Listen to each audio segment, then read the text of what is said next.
सुंदरकांड में एक प्रसंग आता है। हनुमान जी कहते हैं, यदि मैं न होता तो क्या होता। जब अशोक वाटिका में रावण क्रोधित होकर सीता माता को मारने तलवार लेकर दौड़ा तो हनुमान जी को लगा, मैं इसकी तलवार छीन लूं और इसका सिर काट डालूं। पर अगले ही क्षण उन्होंने देखा कि मंदोदरी ने रावण का हाथ पकड़ लिया।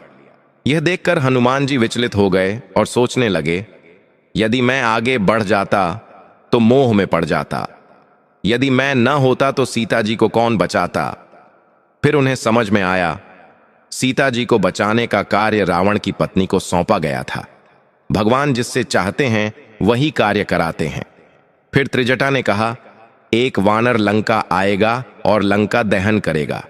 यह सुनकर हनुमान जी बहुत चिंतित हुए। प्रभु ने लंका जलाने का आदेश तो नहीं दिया और त्रिजटा कह रही है कि उसने स्वप्न में देखा है कि एक वानर ने लंका जला दी। अब क्या करूं?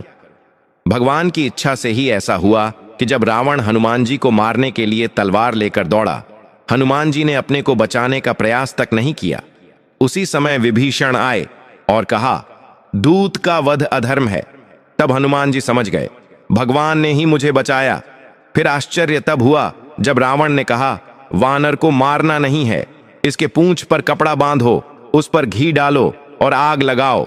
तब हनुमान जी सोचने लगे, त्रिजटा के स्वप्न के अनुसार ही सब हो रहा है, नहीं तो लंका जलाने के लिए मुझे घी, तेल, कपड़ा और आग कहां से मिलती। और यह सब भी रावण ने ही उपलब्ध करा दिया। जब भगवान रावण से भी अपना काम करवा सकते हैं तो मुझसे करवाने में क्या आश्चर्य है। इसलिए हमेशा याद रखो, जो कुछ भी इस संसार में हो रहा है वह सब भगवान की इच्छा से ही हो रहा है। हम और आप तो केवल निमित्त मात्र हैं। कभी यह भ्रम मत पालो, यदि मैं न होता तो क्या होता।